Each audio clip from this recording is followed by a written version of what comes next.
Tô ao vivo.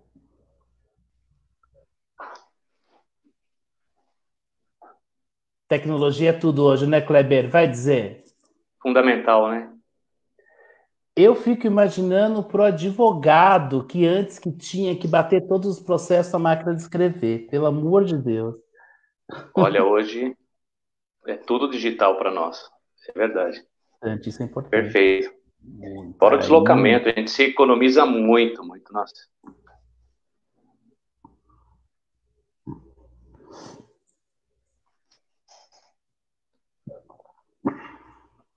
prontinho.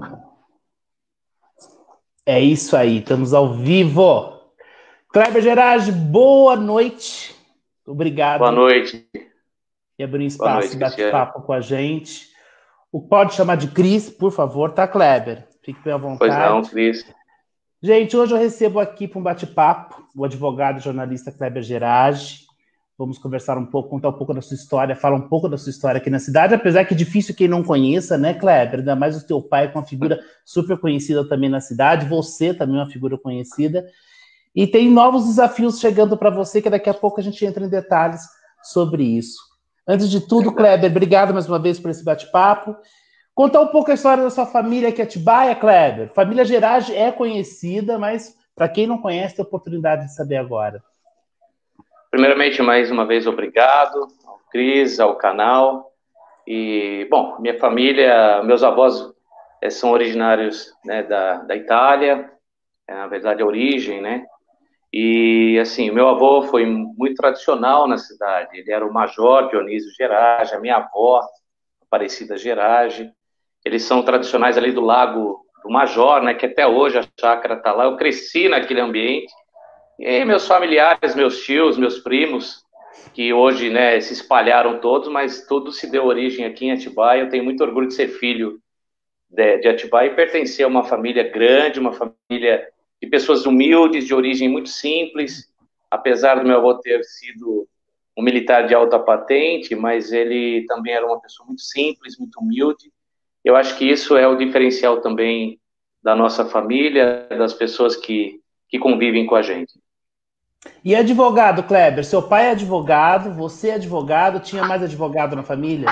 Tem mais. Na verdade, é meu pai, eu. Agora, o meu filho mais velho está no último ano de direito, já passou inclusive na OAB, Que antecipou, né? maravilha, que maravilha. Exatamente. E dentro da família tem minha tia, a Elizabeth Gerage, eu tenho mais uma prima, eu tenho. Ixi, tem outro primo em São Paulo, tem outro primo em Campinas.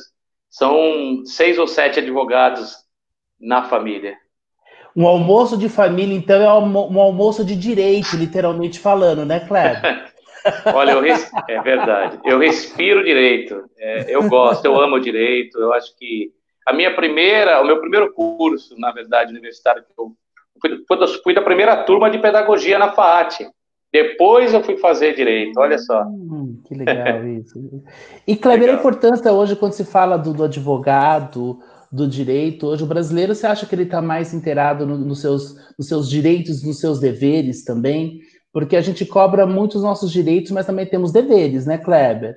Muito. Na verdade, nós temos mais deveres do que direitos no nosso país, né? Hoje a população tem mais acesso ao direito pelas redes sociais.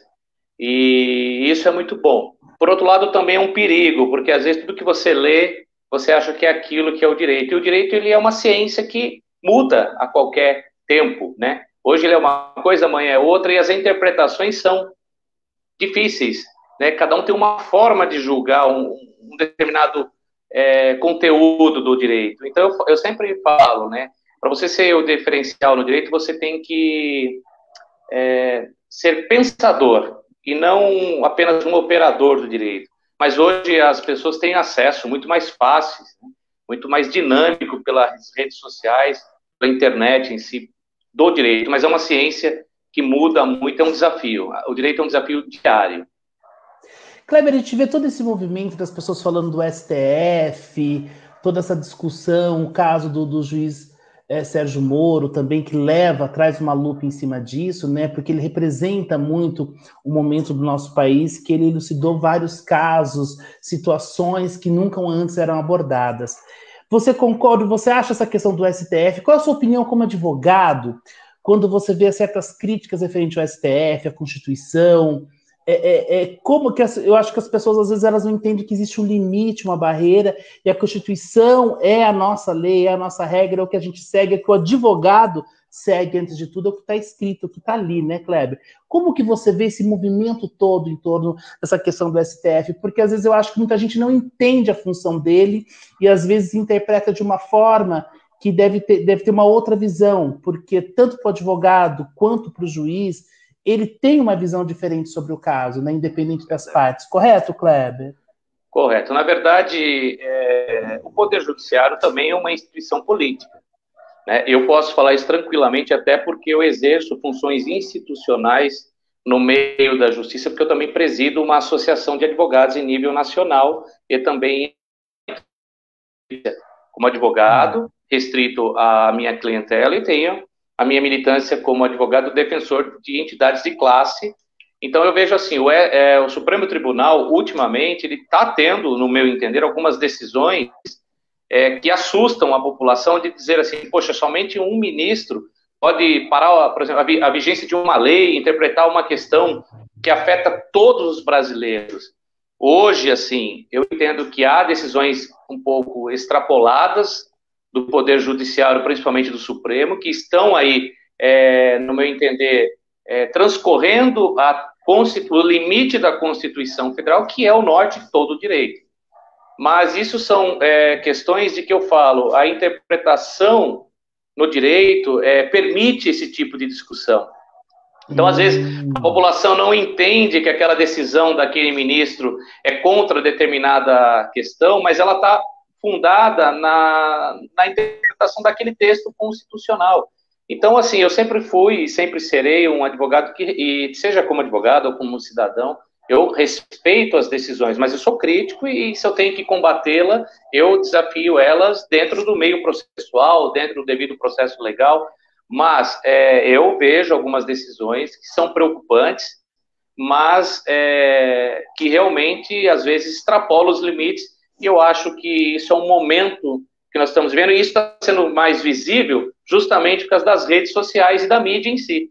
Porque antigamente ficava restrito somente aos órgãos de grande mídia padronizadas, aqueles monopólios, eu quero dizer. Hoje não, nós temos os canais que podem discutir, e antigamente você não via críticas ao judiciário, né? Só a base política.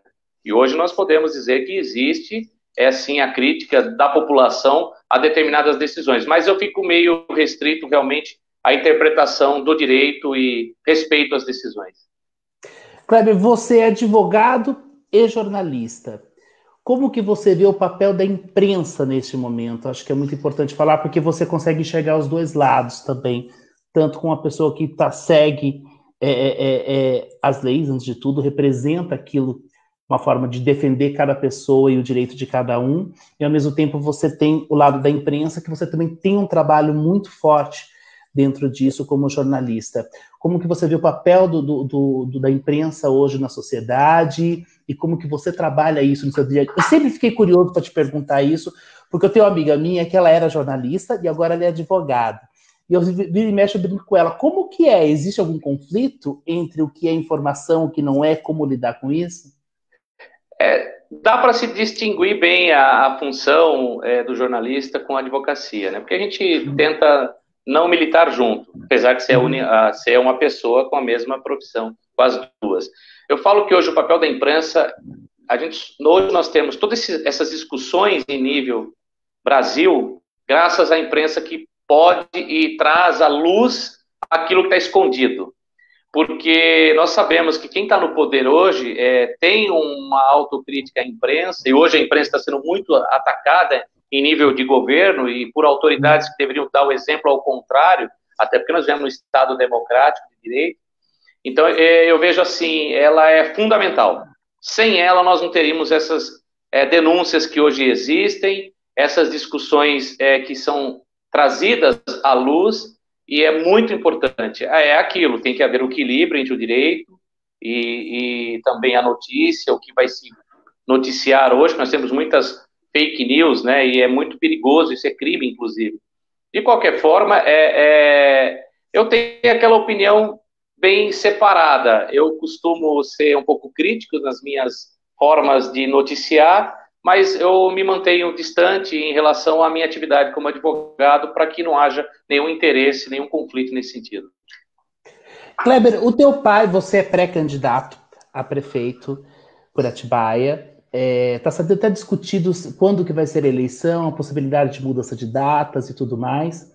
Verdade. Qual é a sua opinião sobre isso? Você acha que deve ter essa mudança? Não deve ter essa mudança? Como que você vê isso, Kleber?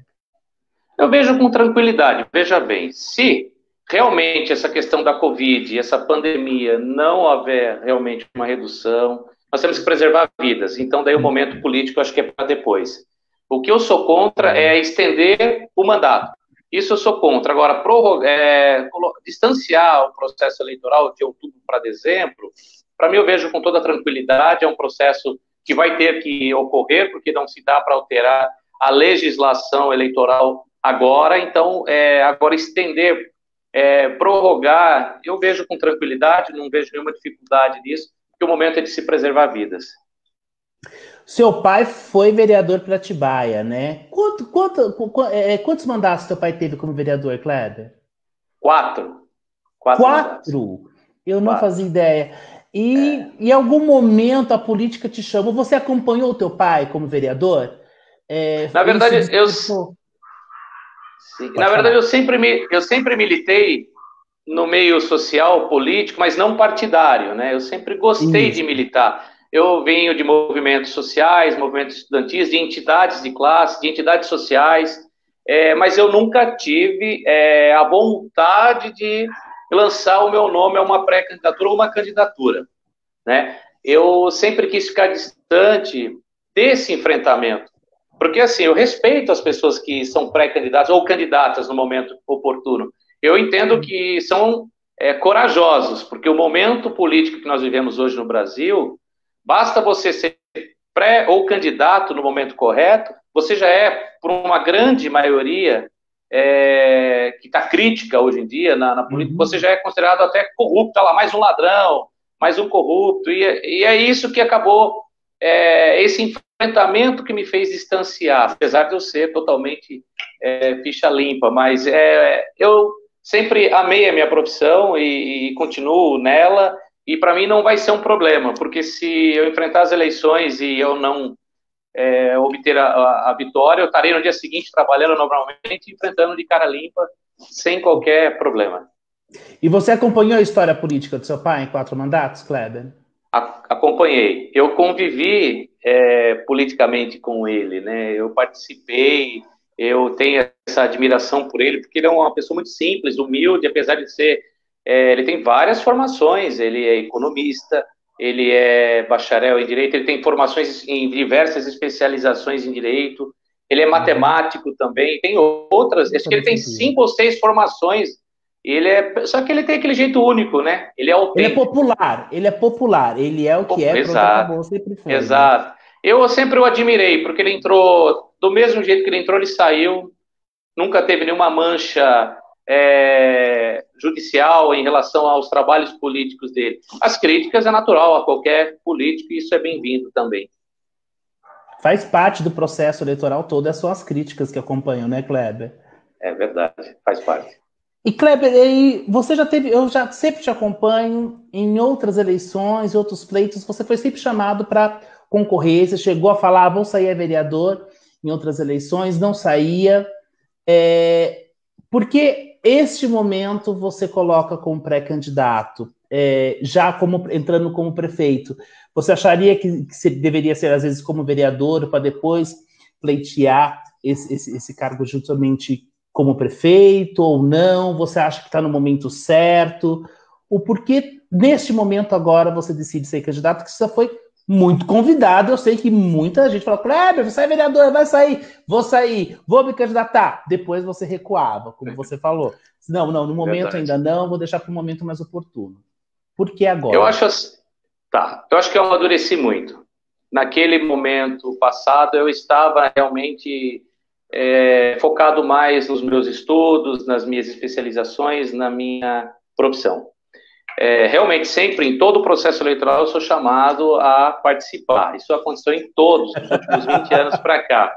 É verdade. Você e o Sérgio Mantovani, os dois são sempre chamados, né?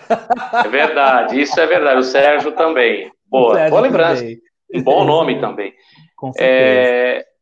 Eu acho assim, o diferencial de hoje, eu me coloco numa visão de ser uma opção diferente do que está aí hoje no governo, tá?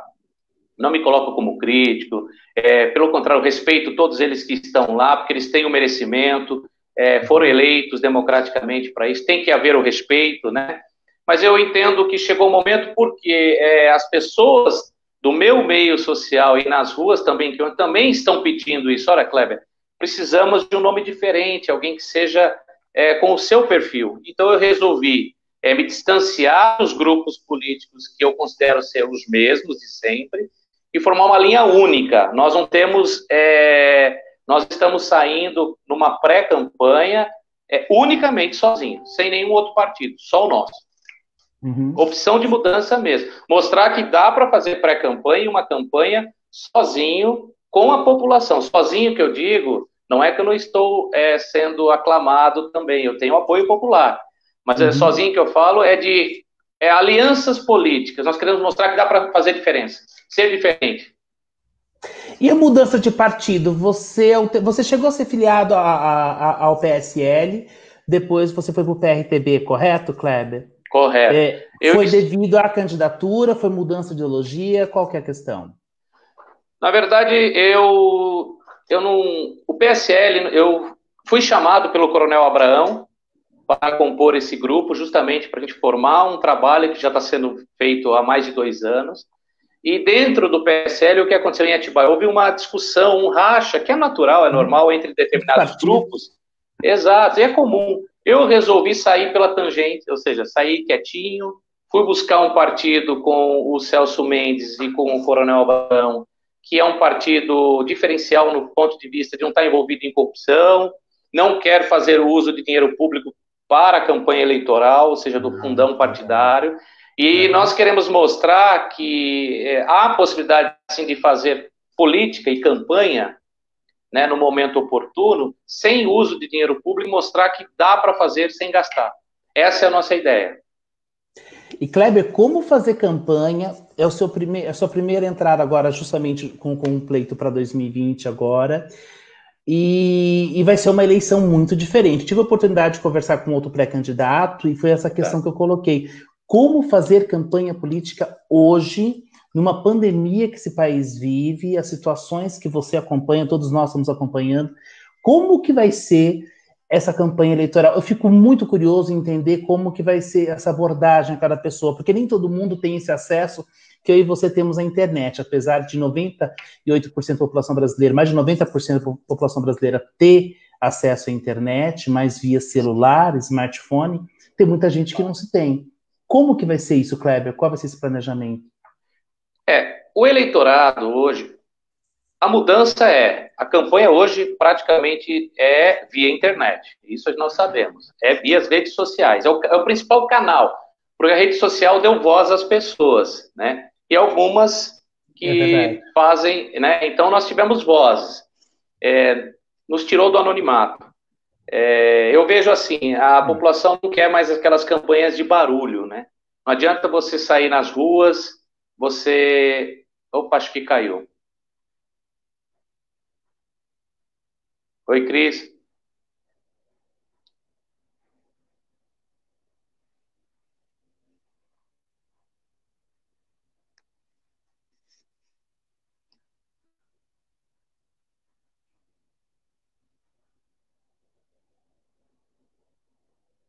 Cris, está me ouvindo?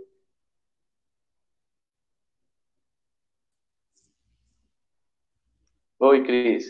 Kleber, desculpa, caiu. Acontece.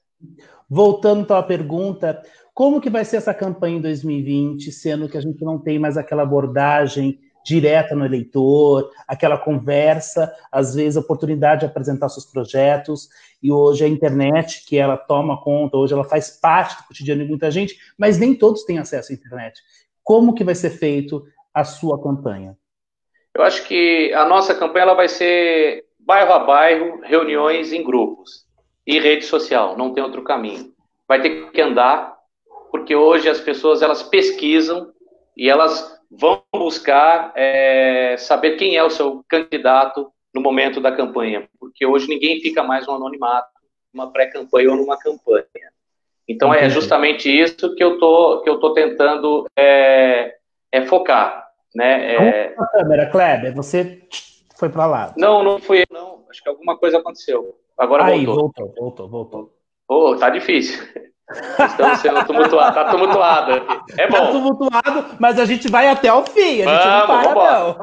Então, eu vejo assim, as reuniões setoriais, bairros, debates é fundamental, porque o eleitorado vai buscar o conhecimento dos seus candidatos, dos candidatos. Não adianta. Esse negócio de se esconder não dá mais. Eles querem realmente conhecer o perfil, as ideias, os projetos, e eu acho que o desafio é esse. É rua e internet, não tem outro. Isso é importante, com todo o cuidado que precisa justamente referente a essa pandemia, né, Kleber? Isso um nesse momento, nesse momento, pré-campanha ou campanha, esquece. O problema agora é realmente cuidar da economia, da saúde das pessoas, das vidas, e realmente homenagear as pessoas que se foram, né, ser solidário às famílias, mas o momento agora esquece de campanha, sem sombra de dúvida, não é o momento. E quais são os projetos para Atibaia, Kleber?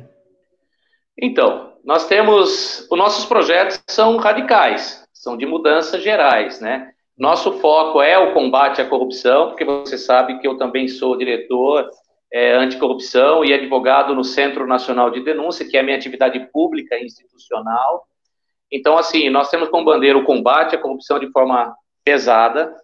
A nossa ideia inicial é já entrar no governo determinando auditorias nas contas públicas, nos contratos, em tudo que foi gasto de dinheiro público, sem fazer aquela menção de caça às bruxas. Não, é ver o que acertou, o que não acertou e tomar as providências jurídicas, se for na esfera civil ou criminal. Então, a nossa ideia inicial é combate à corrupção, acertar e verificar as contas públicas e acabar com as benesses do poder público. Nós somos radicais em reduzir salários e remunerações de agentes políticos eleitos ou que ocupem cargos comissionados, sem mexer, claro, com o funcionarismo público, que esse nós respeitamos, que tem que receber o que é justo, mas acabar com as benesses de que agente político que foi eleito possa gastar dinheiro público com, convênios médicos, uso de carro oficial. Então, nosso objetivo realmente é acabar com isso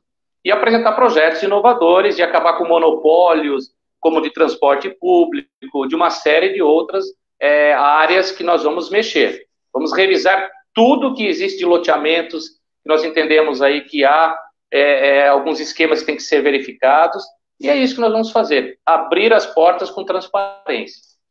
E você fala, então, uma mudança, uma fiscalização bem forte, uma mudança na área administrativa, né?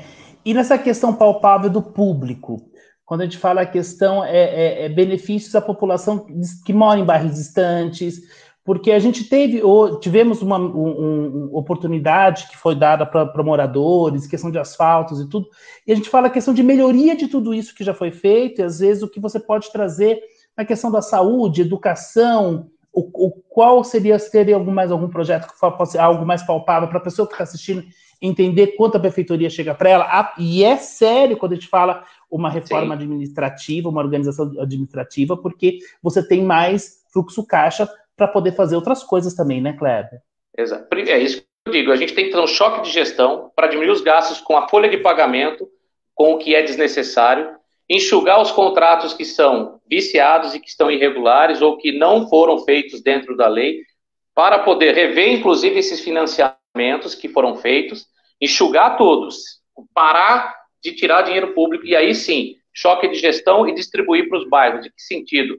Ver nos bairros as necessidades imediatas e levar o poder público aos bairros e e não trazer a população para o poder público. Nós temos que ir até os bairros, porque Atibaia ela cresceu demais e nós não estamos acompanhando o crescimento, até porque é mais da metade, é uma média de 60% do que se arrecada em impostos e tributos na cidade é pago com folha de pagamento. Então nós temos pouquíssimos recursos sobrando para os investimentos futuros e imediatos. E eu acho que Atibaia precisa, sim, de atenção especial na saúde, isso é fundamental. Não vou dizer que nem você vê a segurança pública. Houve um acerto. A segurança foi muito bem tratada nesse atual governo e nós temos nós estamos atentos a isso também. Não é só críticos, né? Não é só criticar. E assim, nós sabemos que a Atibaia precisa imediatamente de ter um choque também de gestão imediata na saúde pública, na questão social e infraestrutura básica dos bairros, ou seja, nós temos muitos bairros sem qualquer saneamento básico mínimo e asfaltamento. Acho que é o mínimo que a população precisa. E mais, combater as irregularidades desses loteamentos para que a gente possa, assim, ordenar o crescimento da cidade. E é isso, levar o que falta, não trazer a população para o governo, e sim o governo chegar à população. Tem que ter coragem, tem que ter foco, tem que enxugar a máquina, não tem outro caminho. E você e o seu vice, que é muito querido, um grande amigo, desculpa, recordei o nome nome dele, o Celso, meu querido Celso, como que vocês vão trabalhar em conjunto com isso? Porque é muito interessante, o Celso puder conversar com ele várias vezes, como que vocês vão trabalhar em conjunto com a questão do prefeito e o vice, isso tudo? Por que o Celso como vice? Porque o Celso ele é servidor público de carreira. Então, o que nós queremos? Que o vice-prefeito seja um interlocutor do servidor público com o governo. Porque nós entendemos que somente um servidor público vai ter condições de ver o que é melhor para o próprio corpo, seus pares, que eu quero dizer, porque nós queremos colocar o Celso, não com aquele, para ser só um vice figurativo, ou para ocupar o cargo do prefeito quando ele tenha que deixar por alguns motivos particulares, o que seja. Nós queremos que ele seja realmente aquele ouvidor do servidor, para que a gente possa realmente unir o governo com o servidor, porque sem o servidor nós não temos governo, a máquina não anda. Então nós temos que valorizar rigorosamente o servidor público, criar uma gestão anual de reajuste legal, que eu entendo que é 1% ao mês, 12% ao ano, que é o reajuste mínimo que tem que se seguir dentro da lei, e ouvir o servidor e acabar com essa questão de perseguir servidor. Agora, aquele que sair do trilho e que cometer irregularidades, nós vamos ser mão de ferro também. Nós vamos tomar as medidas cabíveis, mas nós vamos defender o servidor público para que ele tenha vontade e volte a ter alegria em defender o município e participar do processo do governo. É isso que nós vamos fazer com o Celso. Fazer ele ser a voz ali. Kleber, você vê como um desafio tudo isso, essa campanha em si? Porque é algo, eu pelo menos enxergo, todos os pré-candidatos falam, gente, é um caminho árduo, difícil, né? Você lida com várias questões aí. Como que você vê essa caminhada? E porque para você é a primeira vez que está entrando nessa disputa, como que você vê isso, Kleber? É um desafio, é uma coisa diferente. Quando nós começamos já... Dá medo. Dá medo, assim. O meu medo qual é? Os ataques maldosos que acontecem em meio do meio político, né? Eu não sou político, eu não sou político de carteira, eu quero dizer. Eu tenho minha profissão, minha atividade, enfim, eu também sou pai, as pessoas às vezes não entendem, eu sou pai, eu sou casado, eu tenho uma esposa, tenho família. Então é um desafio, mas é um desafio que quando você sai nas ruas e as pessoas vêm olhar para você e falar, olha, Kleber, eu vejo em você uma esperança, eu quero que você não decepcione a gente, enfim. Então isso acaba sendo um desafio, mas também acaba sendo gratificante, porque nem tudo é a vitória. Às vezes o desafio te mostra outros caminhos na vida, né? Não há necessariamente você precisa ganhar uma eleição. Às vezes a derrota em si é uma vitória para determinados momentos. Então é um desafio, eu acho que é um desafio interessante, novo no meu caminho, e eu estou seguindo tranquilamente, de cabeça erguida, sem medo. E a família está pronta, Kleber? Esposa, filhos, todo mundo pronto? Olha, a minha mãe, a minha esposa, meus amigos próximos, meu pai, eles estão, assim, contentes com a minha atitude, né? Eu falo que se dependesse de mim lá atrás, eu acho que eu não teria essa coragem, porque isso mostra o carinho da minha família também para ser um escudo para mim, né? E eu acho que é gratificante você poder tentar mudar as coisas na cidade. E é como eu disse, a minha campanha, quando vier, vai ser no momento certo, correto, sem ataques. As pessoas têm esse medo de mim, não, o Kleber, ele vai... Né? Não, eu sou um cara muito centrado, estou preparado para qualquer debate, sem falta nenhuma, e vou ser transparente. Estamos aí, pronto para seguir. E os cuidados com essa pandemia, Kleber Gerardi? Está tomando todos os cuidados? O que você pode falar para quem está em casa? Quem está em casa acompanhando a gente.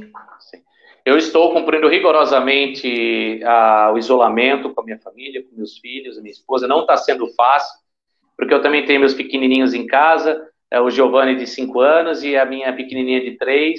Então, criança, ele quer espaço, quer sair, né? E a minha esposa está sendo uma guerreira, porque ela está ficando em casa, assim, 24 horas cuidando dos pequenininhos, e eu chego tarde, às vezes, então é difícil para mim também.